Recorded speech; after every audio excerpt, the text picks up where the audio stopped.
दोस्तों, एक जॉर्ज नाम का आदमी होता है जो कैसीनो में जाता है और पैसे लगाकर बैट्स खेलता है। पहले वो थोड़ा पैसा लगाता है और जीत जाता है और धीरे धीरे ज्यादा पैसा लगाकर जॉर्ज जीतता चला जाता है। अगले 1 महीने तक वो यही करता है और काफी पैसा जीतने के बाद कुछ ही महीनों के बाद वो काफी रिच बन जाता है और अपने लक को वो अपनी स्किल मान लेता है और अपने आप को कैसीनो का चैंपियन समझने लग जाता है और सच में उसे लगने लग जाता है कि उससे कोई भी नहीं जीत सकता और वो ओवर कॉन्फिडेंट हो जाता है कि वो कैसीनो में खड़े हर एक आदमी को चैलेंज कर देता है कि मुझसे जीत कर दिखाओ और जो मुझसे जीत गया मैं उसके नाम अपनी सारी वेल्थ कर दूंगा और उसका नौकर बन जाऊंगा। पर बैट होगी $5 बिलियन की। अब इतनी बड़ी बैट देखकर कुछ लोग वैसे ही पीछे हट जाते हैं, पर उसमें से एक आदमी जिसका नाम मैट होता है वो जॉर्ज के इस चैलेंज को एक्सेप्ट कर लेता है। और जॉर्ज इतना ओवर कॉन्फिडेंट था कि उसने ये नहीं सोचा कि जो आदमी 5 मिलियन बैट खेलने के लिए राजी हो गया वो कितना बड़ा प्लेयर होगा। दोनों ने खेलना शुरू किया और जॉर्ज हारने लगा। 1 मिलियन तक की बेट हारने के बाद भी वो रुका नहीं बल्कि और खेलता चला गया। एंड गेस व्हाट, जॉर्ज के साथ क्या हुआ होगा? जी हाँ, बिल्कुल वही हुआ जो आप सोच रहे हैं। एक तो जितना पैसा उसने कुछ महीनों में कमाया था, उसने जो भी एसेट्स बनाए थे वो सब गए, प्लस में जो थोड़े दिनों की रिच लाइफस्टाइल मिली थी, एटीट्यूड के चक्कर में हालत और बुरी हो गई और वो नौकर बन गया। अब दोस्तों, ये एक फिक्शनल स्टोरी थी, बट हम सबको अपने स्कूल डेज में यही सिखाया जाता है कि आप आज जो ये पढ़ाई कर रहे हो उसको यूज करके आप फ्यूचर में सक्सेसफुल बनोगे, रिच बनोगे, अपना सपना पूरा करोगे। और स्टडीज खत्म होते ही हम सब सक्सेस पाने की तलाश में निकल पड़ते हैं। सक्सेसफुल कैसे बनना है, रिच कैसे बनना है, पैसा कमाने के क्या क्या तरीके हैं। इस टॉपिक पर आपको हजारों बुक्स, वीडियोस, पॉडकास्ट और सक्सेस स्टोरीज मिल जाएंगी। सब ये तो सिखाते हैं कि पैसा कैसे कमाना है, पर ये कोई नहीं सिखाता कि कैसे संभाल कर रखना है और पैसा कैसे नहीं गंवाना, यानी how not to lose your money. ये कोई नहीं बताता। अब लोगों को लगता है कि एक बार पैसा आ जाए तो फिर उसे कैसे मैनेज करना है ये तो सीख ही लेंगे और हम पैसे क्यों गंवाएंगे। अगर आपको लगता है कि पैसा आ जाने के बाद आप सब कुछ सीख जाओगे, समझ जाओगे और कभी पैसा नहीं गंवाओगे तो आप गलत हैं। कैसीनो या फिर स्टॉक मार्केट, लोग ऐसी ही गलतियां अक्सर करते रहते हैं जहां अपने लक को अपनी स्किल मानकर बहुत बड़ा लॉस फेस कर बैठते हैं। और ऐसा क्यों होता है, आइए एक रियल स्टोरी के थ्रू समझते हैं। दोस्तों, आई एम श्योर आपने सक्सेसफुल लोगों की कहानी तो सुनी होगी जो जीरो से हीरो बन गए, पर यह कहानी एक ऐसे इंसान की जो हीरो से जीरो बन गया। ऑथर जिम पॉल बचपन से ही काफी रिच माइंडसेट रखते थे और शुरू से ही उन्हें रिच लोग काफी फैसिनेट करते थे और इसलिए उन्होंने 9 साल की उम्र से ही काम करना शुरू कर दिया और अपनी पॉकेट मनी अर्न करते रहे। अपने कॉलेज के दिनों में उन्होंने एक गोल्फ क्लब में नौकरी करी जहाँ पर उन्हें काफी सारे रिच लोग एक साथ देखने का मौका मिला। उन्होंने उन सभी रिच लोगों को ऑब्जर्व किया, उनसे बातचीत करी, उनसे मनी रिलेटेड टिप्स लिए और काफी अच्छे कॉन्टेक्ट्स बनाए। कॉलेज खत्म होते ही उन्हें अपने कॉन्टेक्ट्स की मदद से शिकागो जाने का मौका मिला जहां पर उन्होंने स्टॉक मार्केट को अपना प्रोफेशन बनाया। फ्यूचर एंड ऑप्शंस के डिपार्टमेंट में उन्हें अपनी पहली सफलता मिली, पर साथ ही साथ उन्होंने स्टॉक ट्रेडिंग भी शुरू कर दी जिससे एक बार उन्हें $10,000 का प्रॉफिट हुआ, एक बार $1,00,000 का और एक बार $2.5 लाख का प्रॉफिट हुआ। जिम की लाइफ सेट हो चुकी थी, वो जो चाहते थे उन्होंने वो सब पूरा कर लिया था, बड़ा घर, महंगी गाड़ी और एक अच्छी लाइफ। पर वो कहते हैं ना, कामयाबी मिलते ही आदमी अपने आप को भगवान समझने लगता है। जिम के साथ भी कुछ ऐसा ही हुआ। उन्होंने लिटरली कोट किया है, मैं ऐसा सोचने लग गया था कि मैं जिस चीज को टच करूंगा वो सोना हो जाएगी। और अपने इसी एटीट्यूड में आकर उन्होंने उस समय की सबसे बड़ी बैट खेली एक सोयाबीन ऑयल कंपनी पे, जिसमें उन्होंने काफी हेविली इन्वेस्ट किया। उन्होंने अपनी एसेट मैनेजमेंट कंपनी का सारा पैसा, अपना सारा पैसा, इवन तो अपने फ्रेंड से पैसे उधार लेकर उस कंपनी के स्टॉक में इन्वेस्ट करना शुरू कर दिया। पर अनफॉर्चुनेटली सप्लाईज कम होने से और शेयर प्राइस ओवर हाइप्ड होने की वजह से स्टॉक प्राइस गिरने लगा। पर पॉल अपने पास एक्सपीरियंस को लेकर इतने कॉन्फिडेंट थे कि उन्हें ये लॉस कुछ भी नहीं लग रहा था।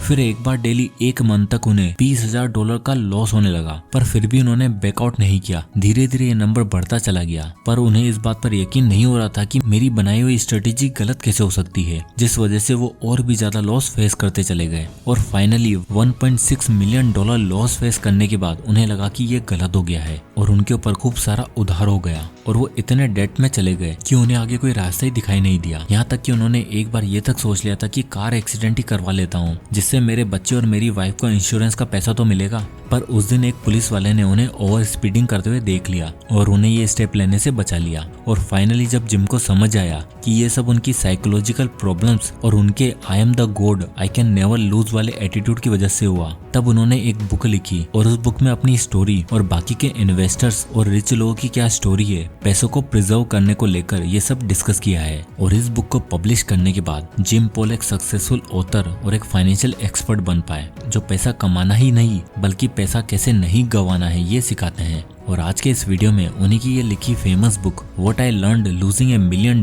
की मदद से कुछ ऐसे इंपॉर्टेंट की पॉइंट्स बताने जा रहा हूँ जो आपको फाइनेंशियल जर्नी में आपकी हेल्प करेंगे। पैसा कमाना कैसे ये तो आप सीख ही जाओगे, पर पैसा कैसे नहीं गंवाना है आई एम श्योर आज की ये वीडियो आपको जरूर सिखा देगी। सो वीडियो एंड तक जरूर देखना। तो सबसे पहले आता है की आइडिया नंबर 1। अमीर बनने के लिए पैसा कमाने से ज्यादा जरूरी है लॉस को समझना। दोस्तों, अगर आपको रिच बनने का शॉर्टकट जानना है तो उसके लिए आप लोकल बुक स्टोर से जाकर कई सारी बुक्स पढ़ सकते हो, पर कहीं ना कहीं ये बुक्स काफी कॉन्ट्राडिक्टरी होती हैं। यानी एक ऑथर कुछ कहता है तो दूसरा कुछ और। कुछ ऐसे ही हिसाब है इन्वेस्टर्स का, कोई इन्वेस्टर कुछ कहता है तो कोई कुछ और। पर इन सभी लोगों ने, चाहे वो इन्वेस्टर हो या रिच बिजनेसमैन, सबका एक कॉमन फंडा है, that is don't lose money. Investing के इतिहास में ये कह लो कि वॉल स्ट्रीट के इतिहास में 10 मार्च 2021 जैसा लॉस किसी इन्वेस्टर को नहीं हुआ होगा। मशहूर इन्वेस्टर बिल होंग, जिनकी एक एसेट मैनेजमेंट कंपनी थी और वॉल स्ट्रीट के काफी जाने माने प्लेयर्स में से एक थे, उन्हें सिर्फ 2 दिन के अंदर अंदर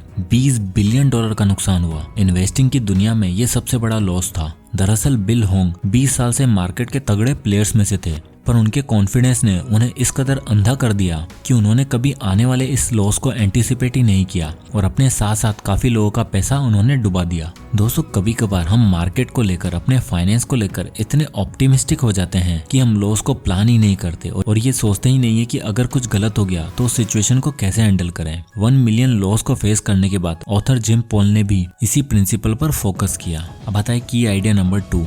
We react poorly to the losses and that often makes the situation worse। यानी कि जब भी हमें लॉस होता है तो हम कुछ इस तरह बिहेव करते हैं जैसे कि हमारी सिचुएशन और खराब हो जाती है। दोस्तों, अगर बात हो इन्वेस्टिंग की या फिर हमारी स्पेंडिंग हैबिट्स की, हम दोनों ही फील्ड्स में लॉसेस पर ज्यादा फोकस नहीं करते, जिस वजह से फ्यूचर में हमें प्रॉब्लम्स का सामना करना पड़ सकता है। चलिए इसे एग्जाम्पल से समझते हैं। दोस्तों, ये है ऋषभ। इसने एक कंपनी के बारे में बड़े अच्छे से स्टडी किया और जब उस कंपनी का IPO लॉन्च होने वाला था तब तक उसने उस कंपनी में 15,000 रुपए तक इन्वेस्ट करने का सोचा था। पर कुछ इन्वेस्टर्स को और न्यूज को देखकर उसने ये लिमिट इंक्रीज कर दी और अपनी 1 महीने की पूरी सैलरी उस कंपनी में इन्वेस्ट कर दी, 25,000 रुपए। अब इनिशियली उस कंपनी का स्टॉक प्राइस ठीक ठाक ऊपर गया, पर सडनली मार्केट बड़ी तेजी से गिरना चालू हुआ और ऋषभ ने सोचा मैं इसमें इन्वेस्टेड रहूंगा और छोटे मोटे लॉसेस से क्या होता है, फ्यूचर में ये स्टॉक अच्छे रिटर्न्स देगा। धीरे धीरे ऋषभ का लॉसेस 25,000 की वैल्यू 18,000 हुई और फिर 15,000 और गिरते गिरते 3,000। और अब ऋषभ के पास वेट करने के अलावा सच में और कोई रास्ता ही नहीं था।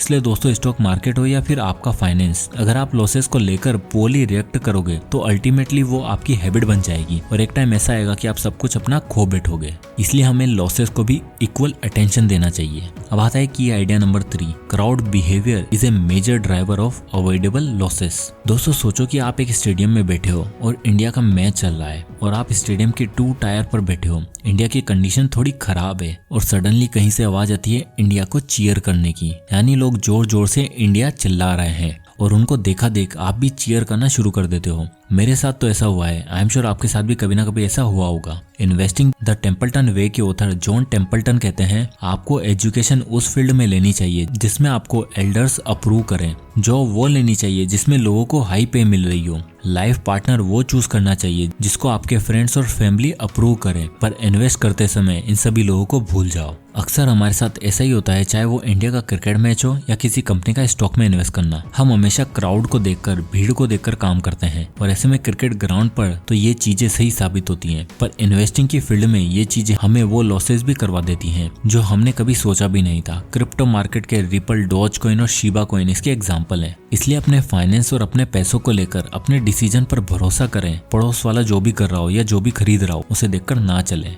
की idea number 4। Don't take on risk until you have made a clear plan based on solid analysis of the situation. कभी कभार हम अपने पैसों को और फ्यूचर को फॉर ग्रांटेड ले लेते हैं और सिचुएशन का सॉलिड एनालिसिस किए बिना डिसीजन ले बैठते हैं, जिस वजह से हम एक पानी के एक ऐसे लेवल पर पहुंच जाते हैं जहां से ना ही ठीक से तैर पाते हैं और ना ही डूब सकते हैं। ऐसे 2019 के अंदर मेरे एक दोस्त की काफी टाइम से जॉब नहीं लग रही थी, क्योंकि उसे हाई पेइंग जॉब चाहिए थी और काफी कोशिशों के बाद उसकी जॉब लग जाती है और उसकी सैलरी भी काफी अच्छी खासी मिलती है। और 6-7 महीने काम करने के बाद वो अपनी लाइफस्टाइल बढ़ाने का सोचता है और एक iMac और एक ब्रांड न्यू कार EMI पर परचेज कर लेता है, जिसकी एस्टिमेटेड वैल्यू कुछ 6-7 लाख रुपए थी। और फिर कोविड आने की वजह से उसे उस प्राइवेट जॉब से हाथ धोना पड़ता है और जो उसने सोचा था वो सब धरा का धरा रह जाता है। यानी दोस्तों, आपको फ्यूचर और अपने फाइनेंस को फॉर ग्रांटेड नहीं लेना चाहिए, फिर चाहे वो लाइफ हो या फिर स्टॉक मार्केट। जब आप उससे आगे निकलने की सोचते हो, वो आपको पीछे लाकर पटक देता है। यहाँ तक कि one upon the Wall Street के author Peter Lynch, Charlie Munger जैसे बड़े बड़े दिग्गजों का कहना है कि हम आज तक सीख रहे हैं और इस वजह से हम कोई भी रिस्क लेने से पहले सॉलिड प्लान ए और प्लान बी रेडी करके रखते हैं, जिससे फ्यूचर में होने वाले लॉस के चांसेस मिनिमाइज हो जाते हैं। तो दोस्तों, अब इस बुक से हमें ये कंक्लूजन मिलता है कि आपको अपने लक को अपनी स्किल नहीं समझना चाहिए, फिर चाहे वो बात हो कसिनो बेट की या फिर स्पेशली स्टॉक मार्केट की। हो सके तो अपने लॉसेस पर भी फोकस करो। पैसा कैसे कमाना है ये सब बताते हैं, पर पैसा कैसे संभालना है ये कोई नहीं बताता।